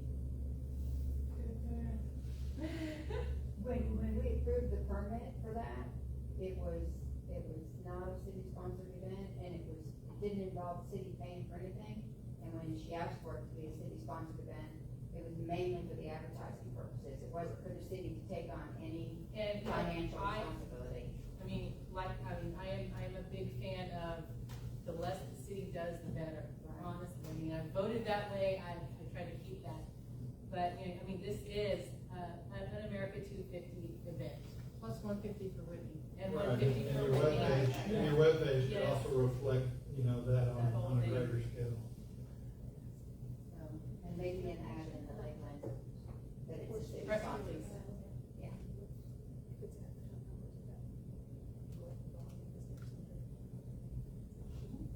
I have a question. Yes.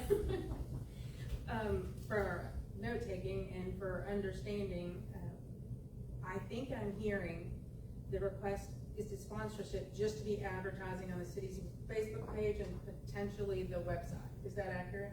I think, yeah. Yes. And is there, are there parameters around that, or is it just, we wanna see some Facebook posts? Is there, does the park board have a recommendation for that, or you just wanted the city stamp that we'll do some Facebook posts? I just need to Yeah, clarify. city stamp. I was thinking just Facebook page, Because what- Facebook post and yeah. website. Because what exactly are you saying? Okay, you could just say, oh, we're gonna have a potluck done. Well, what does that mean? The people need to know exactly what you're talking about. Yeah. But this is a large community event, correct, Councilperson Teal? So there's I would there are hope webs. so. No, I mean, this America 250. Oh, Utah, yes, the state of Okay, Utah. so there's somebody who has that organized already, and you're asking to just parlay that out to everyone, like using that format? Is that accurate? I think they have a toolkit. Okay. So we have a motion on the table. No, we don't have a motion on the table for this one. This is still just discussion.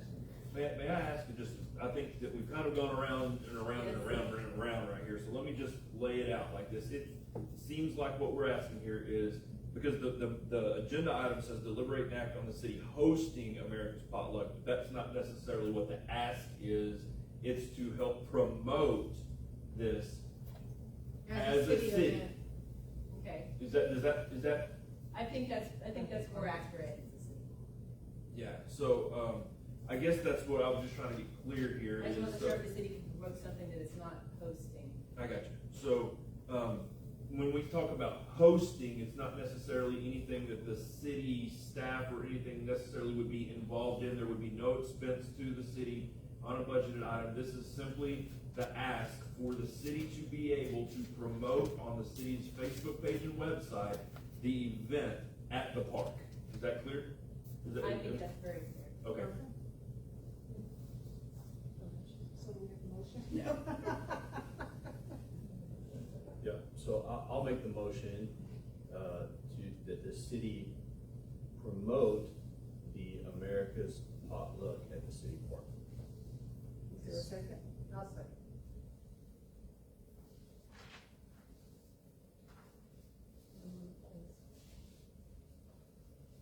Okay. Councilperson Teal. No money being spent, yes. Vicki Wilson. Yes. Jason Sneed. Yes. Jason Ince. Yes. Thank you. Motion passes. Line item 17, deliberate and act on directing staff to post the library board and park board packets to the city website generally at the same time as the agenda is posted. Let's see what that's about. I asked for this, I think it makes a lot of sense, we're getting a lot of feedback and action happening in our boards, and, I think the more information we can put out there to the public ASAP, the easier it's gonna be for all of them to do fundraising and move forward, and for people that, it's like we're gonna have some park board vacancies coming up, and if the packets are on the website, then new people coming in can review those packets and see a history of what is going on and with more clarity. You know, they kind of started, with nothing, and they're kind of working their way through this, and the more information you can put out there, just the easier it is for everybody. So I would just gonna make a point, just so everybody kind of understands that city staff aren't responsible necessarily for building those packets. The park boards are still building those packets. So once those are submitted, it wouldn't be hard for us to do it, just so everybody understands that we're not, like this packet that the Christie's put together, for you guys, we don't have that in our hands until that comes from the board. So, I know that we always like to say, generally when the agenda's posted, right? Yes. Because that's a legal out. Yeah. But, just to get, you guys have an understanding of that, is we physically do not have possession of that packet until it's turned over, from those folks. And, I know Christie's been helping a lot with that, so she may have some comment that she'd like to input. Yeah, but just point of clarification, so these would be public packets, correct? Yes. Okay, so then the Parks and Library advisory board, which are the two advisory boards that we have now, would also be responsible for redacting any information that would make that a public packet. Because those packets are provided to us, we make the copy, make it available for people to pick up, but those boards would need to redact anything that would need to be redacted out of those public packets. So I would strongly encourage, volunteer park board members are not going to have the skills or the ability to know what is redactable information. And so staff's going to have to do that if that is going to happen. And that's applicable to any document that comes into possession of the Right, city. right, because I mean, these are the city's boards. So, to clarify, we get those packets, make the packet, and then also redact them, a second packet for the public. Is that accurate, Jennifer? Well, all I'm saying is these are city boards, and I don't think it's reasonable to ask volunteer boards to know all of the Open Meetings Act and know what is redactable. And so I would suggest that if you are going to make the whole packets public, that city staff needs to do the redactions. And their packets coming from the public, so there's not gonna be too much that needs to be redacted as far as like critical infrastructure and attorney-client privilege and stuff like that. Well, I mean, a lot of times members of the public don't know, frankly, even sometimes council members don't know. Like for instance, if there was somebody's email address, that would need to be redacted. I know everybody knows you need to redact social security numbers, but there's other things like that that staff is in a better position to know what needs to be redacted. And I would hate for a volunteer to accidentally release confidential information and they're a volunteer. And currently, if somebody requests those documents, staff has to redact them anyway, correct? Right, if we were to get an open, because the packets are in our possession and they're for a city board, so if we were to get an open records request for those packets, yes, you're correct. Those would have to go through the redaction process anyway.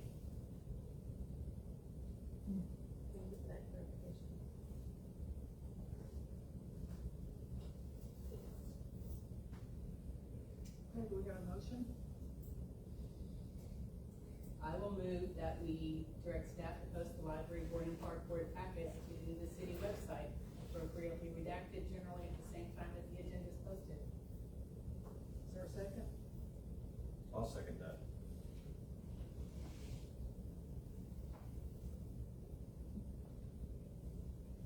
Any more discussion?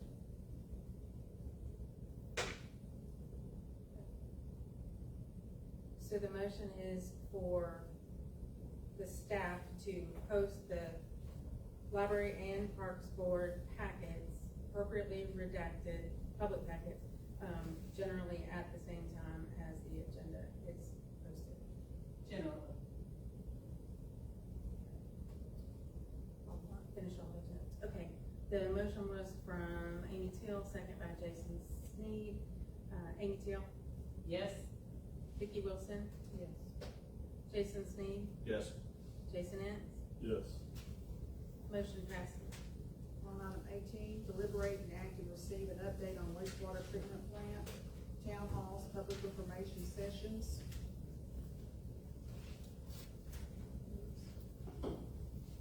Well, Councilmember Teal, wanted this to be brought up. I would say that, before we go into discussions as far as the public information or the, sessions rather, we have, get you an update. We have consulted the TCEQ's FMT program. That's, I feel, some financial, something technical program that they offer. They have a consultant that then contacts you to figure out. So we're making a big Hail Mary right now with that wastewater plant. We are, they had ideas that we necessarily might not have thought of. And get that plant to work inside its parameters that it should be working. We've been working on it for almost a month now. It's gonna take probably yet another month for us to know results. Even longer, because I will tell you this, with our pond systems that we have, they told us in the FMT consultant that not gonna say exactly what he said, but it's gonna turn really bad before it gets better. Because it's a natural process, and what we're going to do is disrupt that. So it's going to turn worse before it gets better. But, so we're currently in that process right now where we are diligently working and hoping beyond hope that this technical advice does not require us to spend $6 million on a new wastewater plant. Again, I'm gonna tell you that plant has been there since 1992, and every council that has sat at the dais since 1992 has addressed this problem. When I tell you this is a Hail Mary, it is a Hail Mary. So we're throwing it at it and we're hoping. So we really haven't been bringing it back up a lot, because at the last conversation we had a discussion about how are we gonna pay for that plant. Really great if we didn't have to buy that plant. So therefore, we have not brought this up again. We're waiting to see how this Hail Mary goes. Thank you. And yeah, the only reason that I really put this back on here was to get a public update. And because if we were going to be pursuing a bond, the deadline to call that is mid-August. So if we were going to put out any information before, any information sessions or town halls before that, you know, the clock's ticking. But if we're going to try this Hail Mary, we're trying. Well, and I guess the other part of this question is, do you think you'll know before that August deadline, or are you thinking that we're going to have to wait through till possibly a May election? It depends a lot. Our process is a natural process. There's nothing mechanical about our wastewater treatment process. It's a natural process. Depends on how many times you flush the toilet. Let's just be how many showers you take. I mean, I have to be on. It's all based on our amount of inflow, and so we're trying a lot of things. Again, you know, without getting in the weeds of it, you know, we have 3 ponds out there. Our first pond is our facultative pond, which all the bad stuff, bacteria happens, anaerobic, facultative. They're all there doing their work. And we have 2 more stabilization ponds. Well, the problems in the past that we've experienced in those stabilization ponds is they grow algae a lot. And as we've discussed previously, TSS, total suspended solids, doesn't matter if it's dirt, algae, poo, anything. It's whatever's suspended in that water that counts against our permit. So one of the things that we're trying to do is make those stabilization ponds react differently using natural sunlight, the depths of the pond, some severe aeration out there, pump oxygen into them. So we're hoping to know, but again, to give you the solid answer, I can't answer that. It's just going to depend on how much comes into the plant, how quick those ponds get up to the levels that we need, how much sunlight we have to see how much natural algae is going to grow, not because we have a nutrient loading in the base of the plant, but we need that because oxygen comes from algae and bacteria feed on, so it's the great answer is, I don't expect us to be calling a bond this year, nor do I anticipate needing to if this works, because again, we're hoping beyond hope here. But when the TCEQ's program tells you to try something, you try it. Right. So Good for me.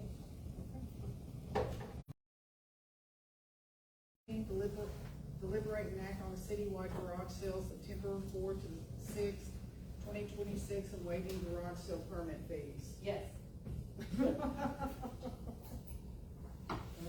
Council, this was the mayor's idea. She brought this to me one day and said, I have a crazy idea, what do you think? And like usual, I said, let me do my research. No.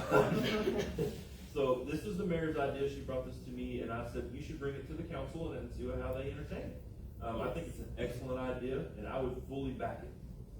Yes. So moved. It brings, if it gets like Cleveland and all that, like our Antique Alley and all that, it brings more revenue to the town too. Just from, we did a fundraiser for our youth group, two churches together. We did a rummage sale, and we raised over $4,500 in 2 days. So this has the potential to increase funds in all the citizens' pockets, bring in people from outside towns, absolutely. And I think we've already got motions on the table. And so, food trucks, we can invite food trucks too. yeah. I would. So, are we gonna do, because the September 4th is not Antique Alley week. No. You don't wanna do it that same weekend. You just wanna do it this weekend. Well, then you're gonna let people. This is Yeah, I just don't the wanna date that we keep- picked out and had. It backs up to Labor Day. Labor Day. Yeah, it's Labor Day weekend. Okay. And I'd like to see it twice a year. That's what they're doing now too. At least. That's what they're doing now too. Yeah. Yeah. I think we get our feet under us for this first one, Yeah. and then we'll see where it goes. Yeah. Okay. I have a motion for Amy Teal and a second from Vicki Wilson. Amy Teal? Yes. Vicki Wilson? Yes. Jason Sneed? Yes. Jason Ince? Yes. Motion passes. Down to, line item 20, deliberate and act on placing a stop sign at the intersection of West Polk Avenue and North Pecos Street. That was brought, to the agenda by Cheryl Taylor West, and she is absent tonight, so we're gonna strike that from the agenda. And we'll go down to I line make a motion to adjourn. 22. Don't interrupt me. I adjourn at 7:45. Oh. Those things just go notes away.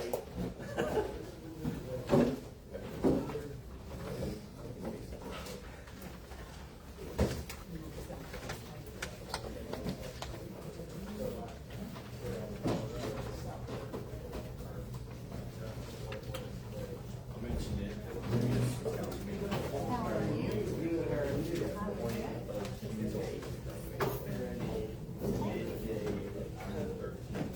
A lot of traffic down there, so I'm gonna have a lot of cones out. Just to make sure.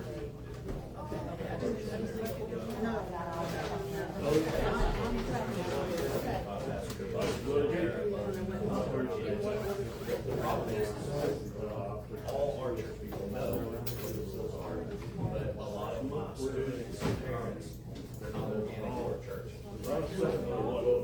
We'll do our estimation.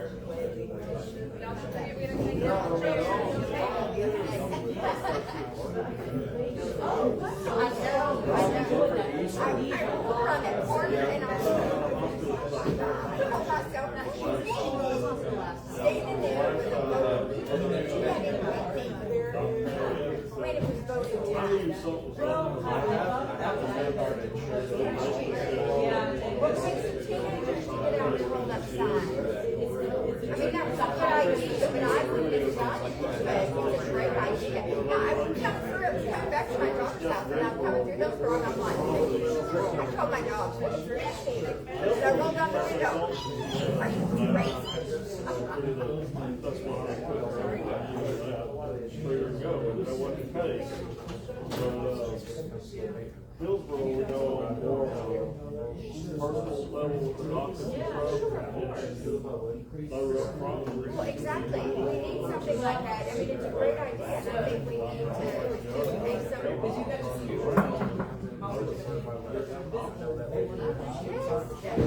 Sometimes they. Yes.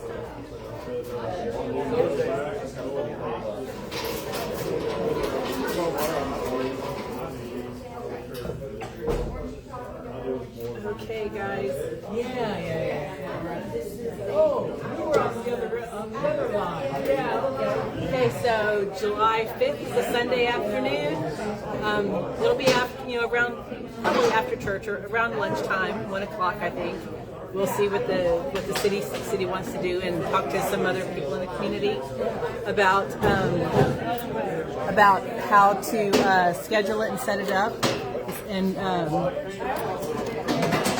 we'll get the word out. America 250 potluck, Sunday, July 5th. The Parks Board is now working on fundraising. So if you want to see things happening in the parks, you need to contact the Park Board or city staff and say, I'd like to make a donation to the parks. And why? And I think we'll get the Cato building on the budget survey so that people can weigh in more formally with ideas and how they want the park board and city council to proceed with that building.